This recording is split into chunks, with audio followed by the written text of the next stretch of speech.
Hey everybody, welcome to this episode of TRCOA's Behind the Groove. If you're here live, please introduce yourself and ask questions in the chat as we go along. This episode is sponsored by Stinson Recording Studios. Also, if you find this content useful, please like this video, and if you are new, please subscribe to our channel.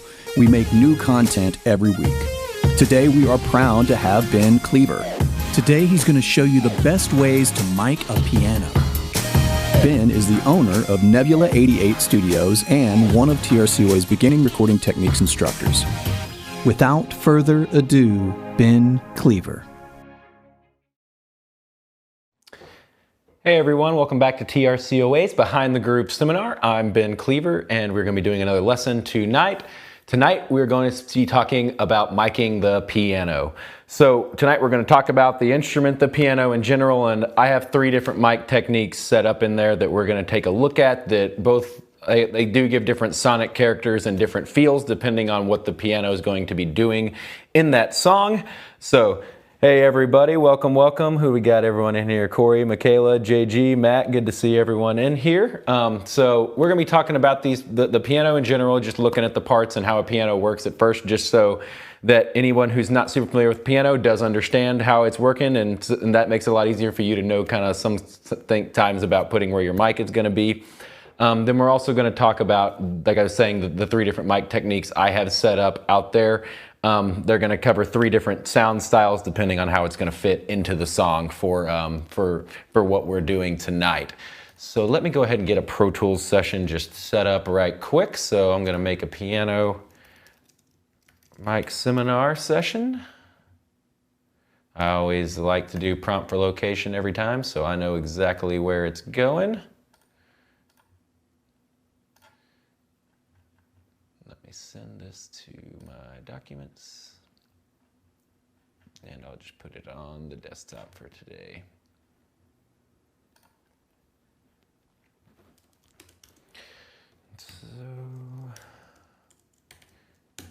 Okay, now I got all my tracks set here, so I will come in and we'll finish building this session out after we go talk about the mics and the piano. So besides that, we're going to go ahead and just get straight into it. I'm going to walk into the live room and they got a camera in there that I'll probably show you a little bit more of the parts on the piano and how we got everything set up. And we will go from there. So head on into the live room.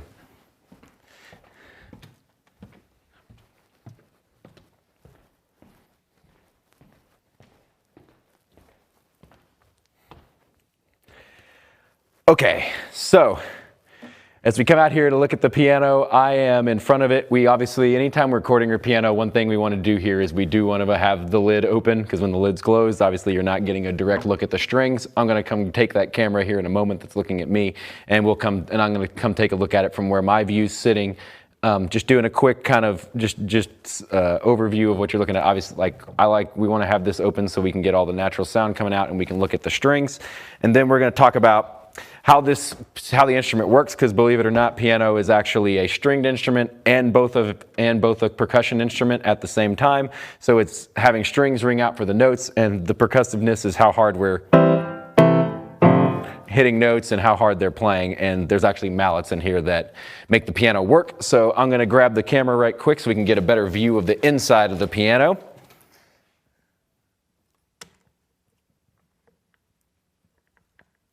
Get the camera off. There we go. Okay, so before we start talking about all the mics we got set up, I want to make sure everyone's familiar with the piano. So this is kind of just taking a look inside the piano. So you see we do have strings starting over here, which is our huge big strings, which this is where all our bass notes are. And then when we're looking over to the right, we have our lighter, thinner strings, which is where all our high end of the piano is on the far right side. So if we actually look from there, though, we can see, from y'all's view, you're going to see these little black lines that are sitting on top of the strings. And these are the actual mallets on the piano. And you'll see as I hit some notes over here, you're going to see these raise up and move. So this is how the piano is actually working. As you hit a key, it raises up the note. There's a mallet underneath it. I don't know if y'all can really see it. If y'all see the little white parts that are underneath the black tops, these are the mutes up here that keep the string from ringing out. And then when you punch a note, the mallet from underneath, the hammer is actually hitting the string. So when it hits the string, it's ringing out. And as long as I'm holding the note, you can see the mutes held up as 2. The second I let go of the key, the mute drops, and then your string stops as well. So this is in general how a piano is working. So this is why it's both string and percussive, because you have a string here that's actually playing the note, but then you have the mallet that's doing the percussiveness. So if you're doing a more ballad, things are more slow, but you can have a very more percussive kind of that has a lot more attack, and that's where you can kind of get that percussive sound from that section of there. Also, besides the strings over there, we'll look at these techniques here in a minute, but you can see you got sound holes over here that lets air come out from underneath the piano, from like under the strings where all this is happening, and it gets some resonance, and we'll talk about those mics here in a moment.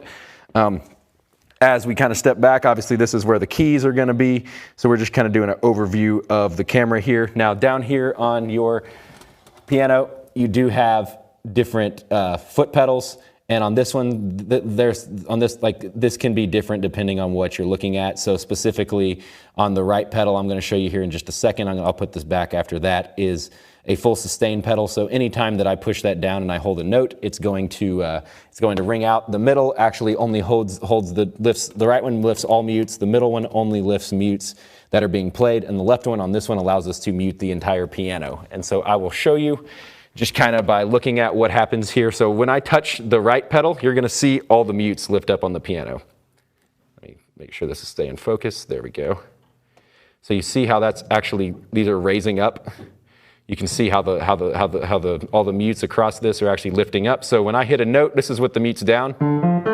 When I have the mutes up, everything kind of just rings out a little bit more on what's going on with that. Now the middle one is only going to be for notes I played. So like if I'm playing this chord right here and I press the middle pedal, you're going to see those are going to stay up. My hand's no longer touching the keys for those, even though you can't see, but the mutes are staying up, so it lets that sustain longer as well. For those of you who are students, you can kind of see this whenever I press this far right pedal, like the actual keyboard is actually shifting over, and there's a little hammer that's underneath right here. That if I move that, it actually mutes the whole piano, and now nothing's moving. Like even though these are there, there's no sound coming out of the piano. So that allows us to mute it and take just MIDI information if we wanted to. That's what specific is about this piano too, is we have a MIDI box down here that allows you to capture performances. And right in the middle of this, behind this, I just can't get down where we're at, there is a MIDI out option that allows us to take the MIDI out, and we plug that in, and that goes straight into our snake here at the studio, and that's how we can capture MIDI. I'm going to go ahead and put this back over here, and then I'm going to talk about these microphones.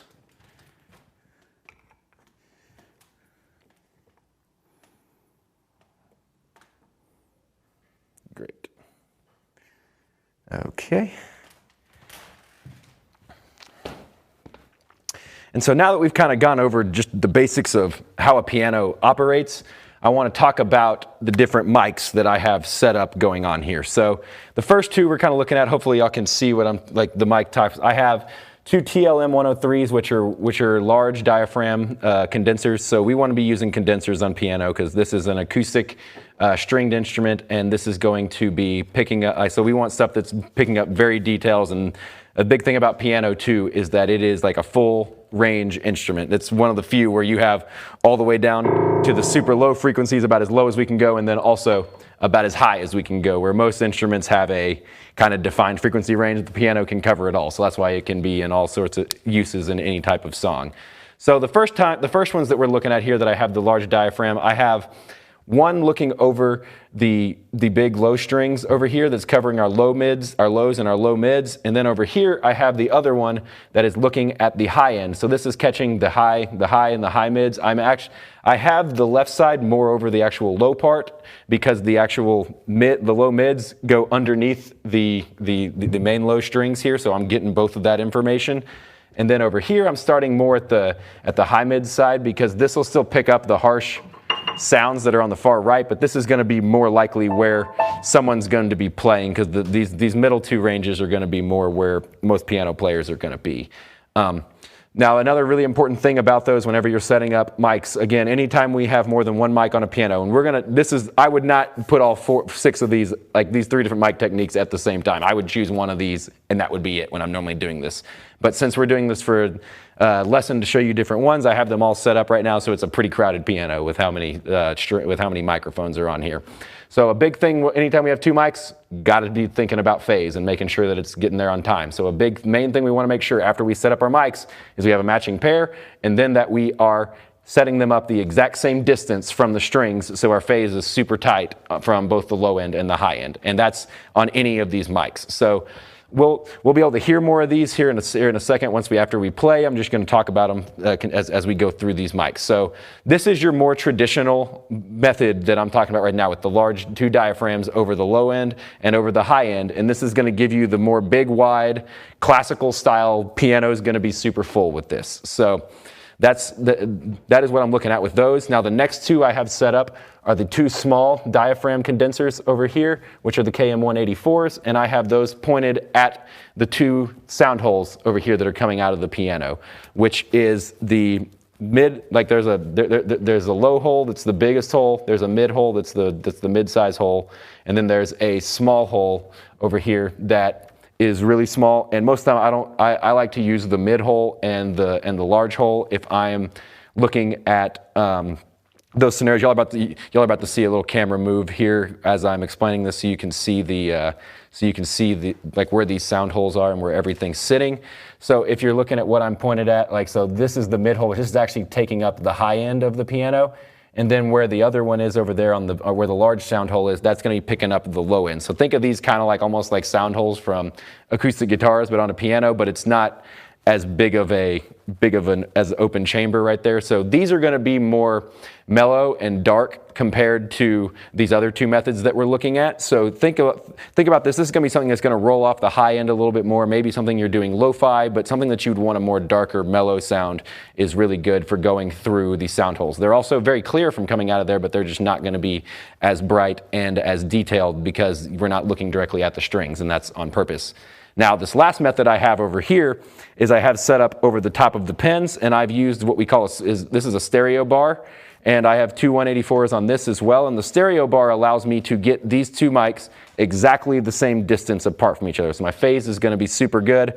And so I have my low end right here looking right down the line of all these strings going down the low end, and the opposite side is coming right down the line looking at all the high end. And I chose to do this almost right at middle C, which is right here, so that I'm sitting right in the middle of the piano, so my stereo image is at least getting both of those that way. Now, out of these mics that we have here, these are going to feel the least wide, but they're going to be the brightest. They're going to be the most percussive because it's right over the mallets. So anything that's kind of in the high end doing leads, or you have like some really bouncy, like rhythmic percussive piano that you want to feel very percussive and bright, this would be the way to go that. Now, to get this, I did have to take out there's normally a piece of wood here that's holding the sheet music that covers over the pins. Now, if you leave that in, it's going to make it'll make the piano a little bit darker because there's more wood. So anytime you take that out, it lets the piano be a little brighter because there's nothing that's bouncing off of. You're just getting the whole piano coming out of that. So again, we have our wide stereo pair that's going over our strings, which is going to be our more traditional big wide method. Then we have our over the sound holes. That's a stereo pair, but not quite as wide, and it's going to have a darker, mellower sound. And then I'm using over the pins over here with a stereo bar to catch the high and the low end. It's going to be the least wide, but it's going to be the brightest and the most percussive, which is great for leads or doing bouncy chords. So now I'm going to head on back. Now that we've talked about these in general, I'm going to head back on into the control room. We'll look at how this is set up in there, and then we'll start doing some playing and recording, and we'll listen to how these microphones sound. And John, are you going to stay in here so we can get a little piano playing? Sweet. John's gonna do some piano playing for us tonight while we check this out. So let me sit down in here, and I'm going to make my Pro Tools session really quick right here. So just those of y'all who don't know, if you're trying to label a track, we can do this very quickly. Once I double click on it, it allows me to name it. I'm going to have this main one be piano low. I always like to start with the low. We'll just actually label them out tonight so it doesn't matter. So piano low, but you can, without having to close this, I can press Command and the right arrow, and it lets me go straight to the next track. So I'm going to label, and you can press Command and left or right arrow to go to any name once you're in this, once this pop-up window's up. So I'm going to go label these right quick, and then we have holes low. These are our sound holes mid. Then I have my pins, which is the low end, and then my pins on the high end. And now let me set these. I have these 3 and 4, and now I'm going to cascade these guys across with Shift Option Command, starting from the front. So I have apogee 5 through 8, 5, 6, 7, 8. There we go. And now let me set this. I like to, Pro Tools Classic is how Pro Tools used to always look. I personally like sample peak on my main tracks, and I always like looking at RMS on my master, because that's where you want to see the overall sum on the master, and then you want to see your peak information on your individual tracks. So that is one other thing we're looking at here. And so now I'm going to go ahead. I have this patch. Let me get all my, I need to send phantom power to all these microphones since they are all condenser mics. So I'm going to go ahead and send that phantom power out there. I am using all the same preamp styles on this tonight. I'm using the Vintech 473s, which is a 1073 clone, to go ahead and go through these. I'm going to go ahead and start with the piano low and high. So John, if you can go ahead and start playing for me, sir, so I can dial in some sounds in here.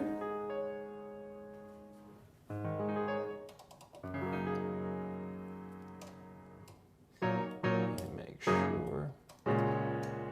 Okay, so I'm not seeing information on the piano high right now, so I'm gonna go check my connection. This is something that happens sometimes, so give me just a second while I go troubleshoot that right quick.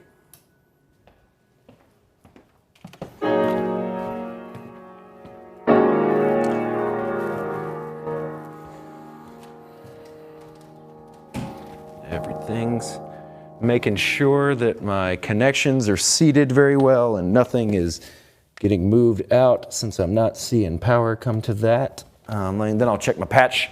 Then I will check my patch bay next. This is just kind of the order of operations I normally go whenever I'm trying to, if you have a mic that's not sending you power in a session. And always turn phantom power on and off whenever, like make sure that you don't have record enable on in Pro Tools, because you'll hear it through your speakers and you just don't want to send that kind of information to your speakers. John, if you can play for me again one more time, sir. Let me just make sure I'm getting a signal from you. Okay, so okay, it sounds like it's the patch cable, so y'all give me just one moment and let me change this patch cable.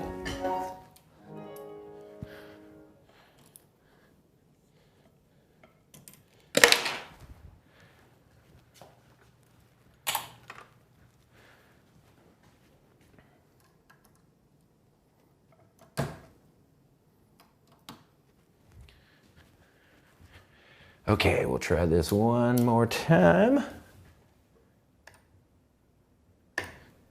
right, John, if you can play for me again. There we go. So we see that was the patch cable. I will never use that patch cable again, since that does not pass signal. So that's always a good thing to check if you're in a session and you have patch bay and you're not getting signal from your mic. Check the mic cable, check the patch bay, and then those are two great ways to start. So, John, if you can just keep playing for me, sir.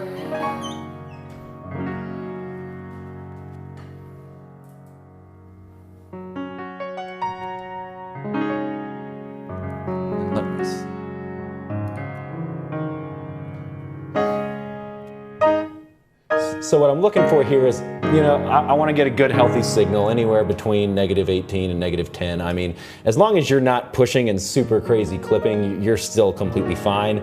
Always use your ears to listen to how much gain though. Remember, the gain knob is going to be how much grit and power is coming from, and the tone that you're going for, and then the volume is actually, like, the output is actually clean, just level that we're raising up. Now, once you've got your sounds with pianos, we want to raise these out to far left and far right. So I have those two set. Let me set the levels on the other. So on that, we got that ready. So let me record a little bit of playing from John. All right, John, if you can play for me.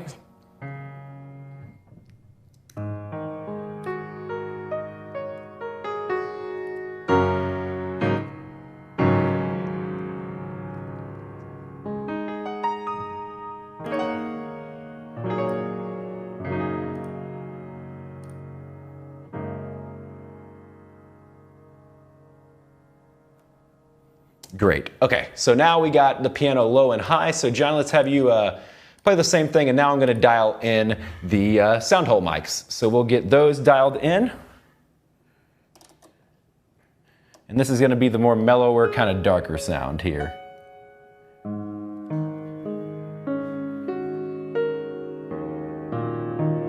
We can already hear, if y'all are listening from what we just A-B'd from the other one, you can already hear how much more, like how dark, like it's taken a lot off the high end already.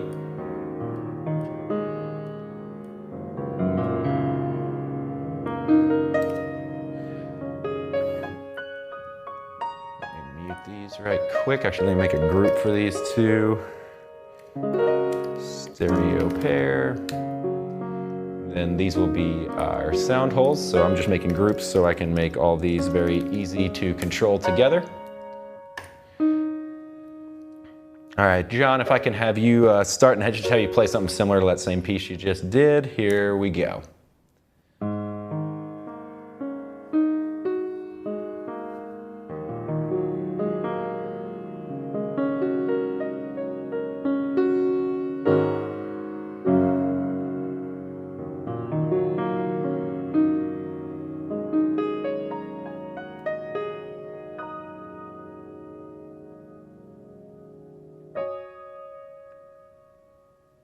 Awesome. That was very nice. Now on this, we got the sound holes. We'll come back and listen to these as we talk about these a little bit more. Let me make a group here for the pins. And I'm going to also add on this last one. I just didn't do it on all the other ones because we were talking about the mics, but let me add a new track here. I want to show you all how to take MIDI with this last recording we're about to do with this, and then we'll talk about the sounds and what we're looking at there. So there's actually two different ones that you can use MIDI information with, but when we're intaking MIDI and we just want to take in information only, we actually want to use a MIDI track, not the instrument track. So once I create this MIDI track, you'll see it's purple here, and you're going to see just velocities is what's going on there. Let's see, he is clicking right now. Let me check my other. This is another thing sometimes you got to check too with that MIDI cable, is making sure that it's fully taking in that information, which sometimes it can be a little weird with the you just got to make sure it's fully seated in the snake sometimes, so sometimes it's not fully sitting in that snake. So I'm going to walk out there right quick and just check my snake, my MIDI cable, just to make sure that we're getting that information. So just one moment.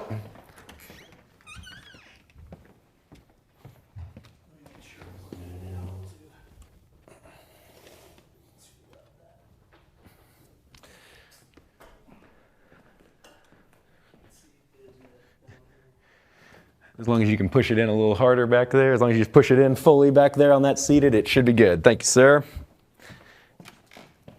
Okay. Hopefully now, once he starts playing again, we'll see some MIDI information. And from the MIDI box, the only other thing I'm going to check is to make sure the volume's turned up on the velocity that he is checking in there, because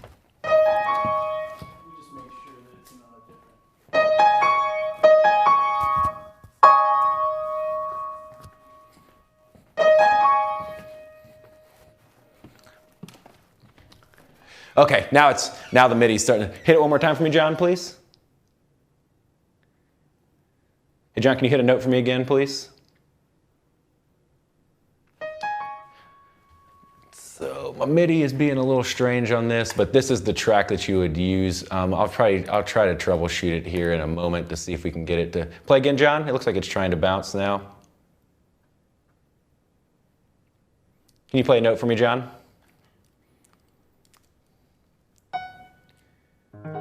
There we go. Now my MIDI information. You just got to really make sure that those pins are plugged in, because now that he's playing, you can see that it starts bouncing. So John, if you can start playing for me again so I can check the levels on the pins. So this is what you should be seeing when someone's playing, is how hard their velocity is happening on the MIDI track.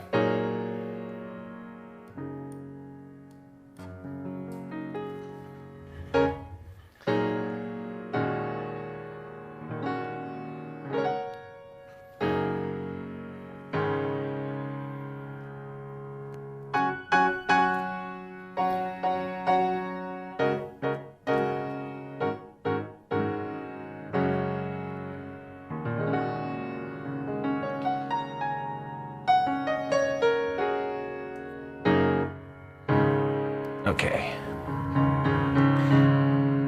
All right, John, if I can have you play something similar on this last piece as you did on the others, and then we'll see, it should be taking some MIDI information on this take too. And you can already see it's taking the MIDI information on the screen down there on what he's playing.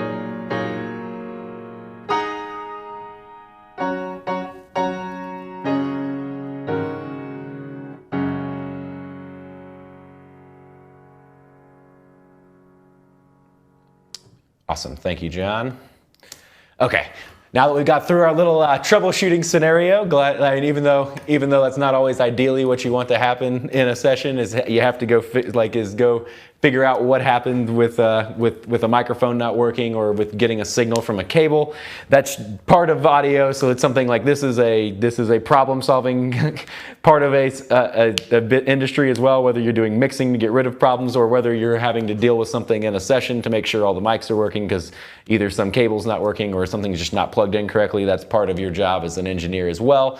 So unfortunately, we had to go through that, but once you get everything seated through and thinking about how the way to approach a problem like that's the best way, go check your cables first, make sure everything's plugged in, fully seated. When I say fully seated, that's making sure it's fully plugged into the microphone, fully plugged into the snake. If it's MIDI, it's fully plugged into the MIDI connection. So just being very over the top on that. So now what we're going to do is we're going to actually listen to all this information.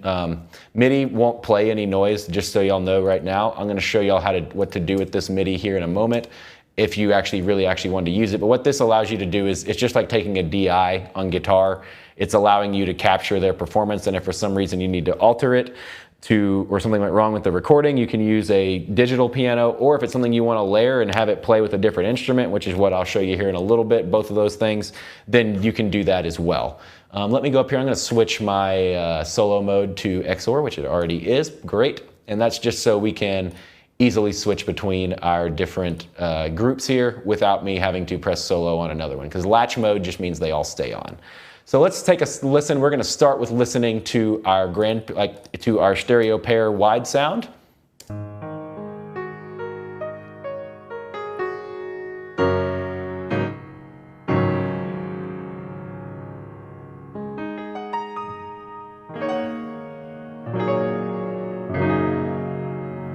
So this has given us that nice full, big left and right feeling sound from a piano that especially on something that you're wanting it to have that classical feel, or piano is the main thing. If the piano is the main instrument that's going on in there, or one of the main ones, then this is probably the route you want to go with your recording.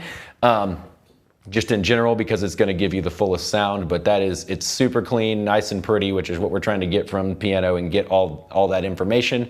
Now we're going to take a listen to the sound holes here, and we'll take a listen to those from the front. This is going to be a little bit darker and mellower, and you'll hear.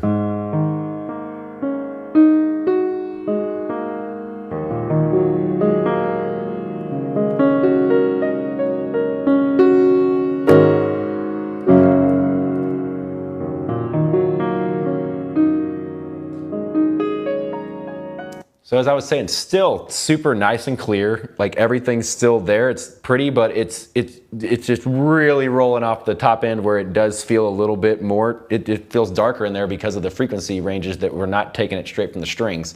So just kind of listening back and forth to like this kind of main part right here where we were at, you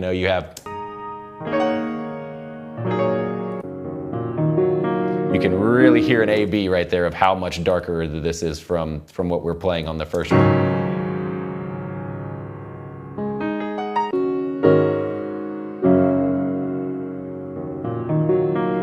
So this kind of gives you that more kind of swimmy, underwater, lo-fi, just mellow, like wanna-be, like, you know, in that kind of vibe sound.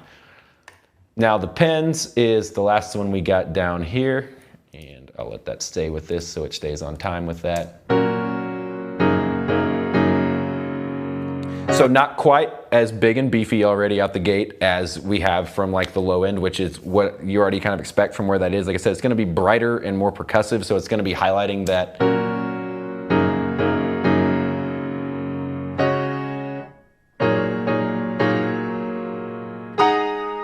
And especially like this is the big thing that it does. Like when he's hitting those high notes up here, this is where this over the pins method really sings.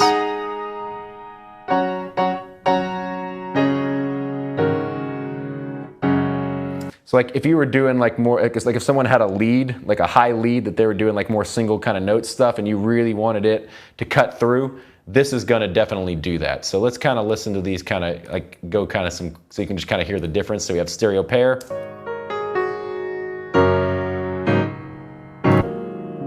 Then the sound holes.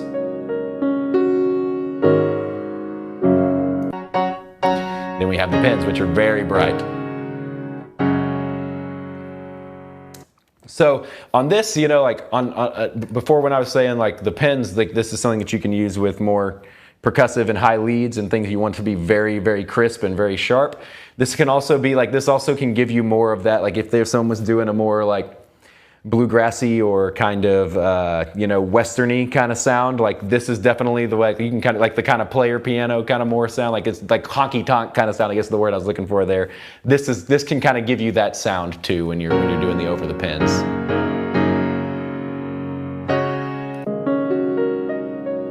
Now you can get a little bit more resonant buildup from the holes, but just think about that because that's where all the air is coming out, which is kind of what we talked about on acoustic guitar too, is that, you know, when you're right over the sound hole, you can get a little bit of mud. So sometimes this may be a part, you know, where you may need to EQ just a little bit, like just checking your, you know, your low end areas, like anywhere from that 100 to 500 range, just always checking in there to see what kind of buildup you have or something that you might not need in there. So keep that in mind too.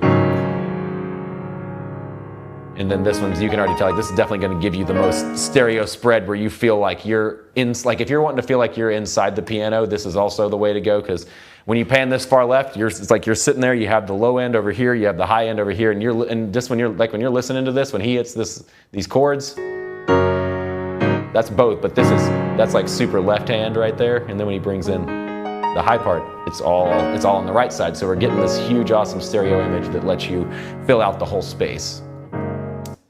So that's the, you know, the overview of these different miking techniques. We'll come back to those here in a second, but now let's kind of talk about the MIDI. So just so y'all know what to do from here. So we've taken the MIDI information that we have down here that's with the chords he was playing in this more percussive section here. So what we'd want to do now is I want to add a new track. So I'm going to add now an instrument track into this, because let's say I want to re-mic this or re-add a new sound behind it.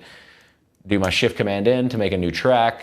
I'm going to make a stereo track for instruments, and for these type of instruments. If I was doing a bass, I might pick a mono track for that, but that's not here or there or this one. So we're going to go ahead and create an instrument track. And for us to see what's going on in instrument in Pro Tools, there is a checkbox here that's called Instrument. When I check this, it actually opens up the, like it's showing what's connected here. So like, let's say if I put a regular grand piano here, which I will, just the basic one, in Pro Tools sounds really good, the mini grand here. Let it load up right quick, but you're gonna see this input change to mini grand. So there you go. Now this lets you see to make sure you know that's connected. But now that I have this turned on, I'm going to, if I hold Option, I can just Option drag this down and it's gonna copy exactly what I just did there. And now if I solo this out, we should hear this. And this is all so now I can change different piano types. Or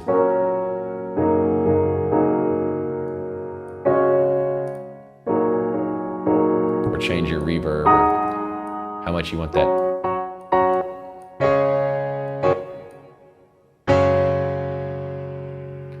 So that would kind of be something close to that, like this hard is kind of more percussive, which is kind of how he's playing this piece.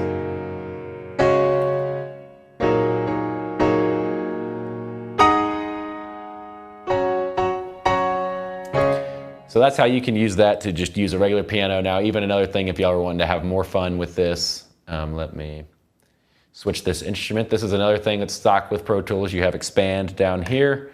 I'm going to open this and just kind of throw some synth style sounds going on in here just to kind of give you a different different way here. So like, you know, if we had like polysynths, pick something on here, like we have a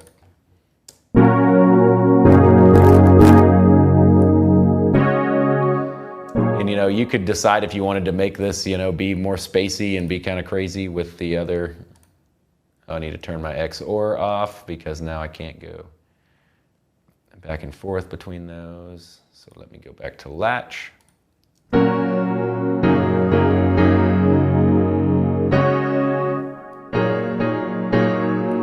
So, you know, you can add textures underneath pianos if you want to make it sound like a little crazier, or if you want to add, you know, this device lets you, like, basically you can think of this, like, for those of you who have done sound design and some other stuff, it's like, these are almost like oscillators, kind of. You have like 4 different instruments you can play at one time, so you can stack different sounds happening at the same time. Let me see, do I have, I think I have like a, you know, you can layer different things inside one of these too, so. Nope, don't like the sound of that, so that was not one I wanted. But, you know, just so you can choose things that really stand out from and make different sounds as they're going through what's happening there. Let's see. Like even if you were doing some kind of like, you can add different brass layers in there. You can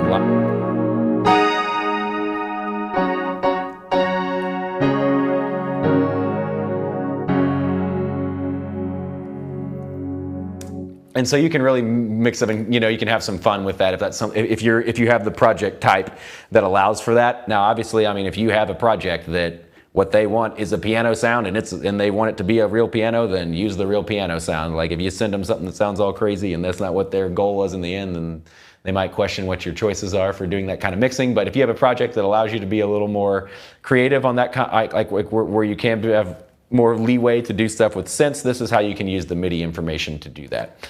So just as a reiteration, we'll take a listen to just these 3 again. If y'all have any kind of questions about anything going on the piano here, just let me know as we're getting close to close on this. I just wanted y'all to make sure you did hear everything that was happening between these different miking techniques and why you might use each one of them. So again, here's going to be our more traditional.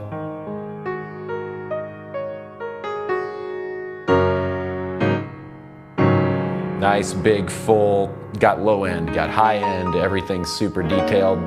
This is probably what you'd use almost majority of your sessions, so. And then sound holes, much more mellow, slow, dark, ballad-y kind of feel that you want to feel dark, lo-fi, any of that kind of stuff. This is a good method for that.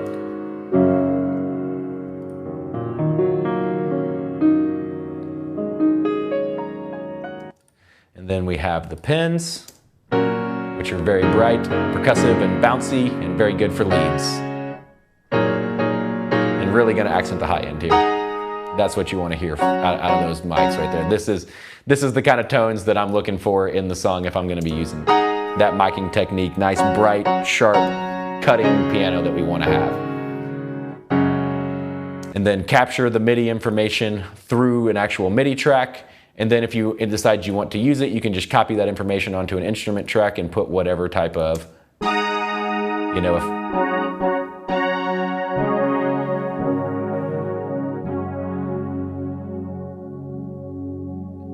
and get you a nice cool pad sound. So this is, you know, 3 techniques that I like to use with the piano when tracking that. So take take these techniques, whatever your session is, from session to session, take the song into account before you're doing that. Think about what the end goal of what your client wants, and then you can make the proper decision, like an educated decision now on why you might choose one method for one song or one style whenever you're going into that session.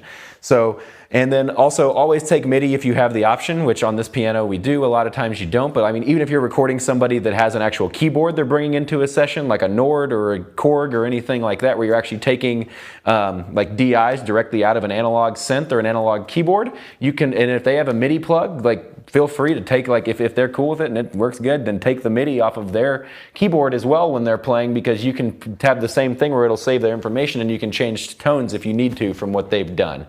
So that is piano, MIDI, and talking about how you can do keyboards as well. So I hope this is helpful for y'all when you get to use piano in your sessions. Thank you everybody so much for watching, and we will see you next time. Y'all have a good evening. Later. Thanks everybody for watching. If you found this content useful, please like this video. It will tell YouTube to show it to others.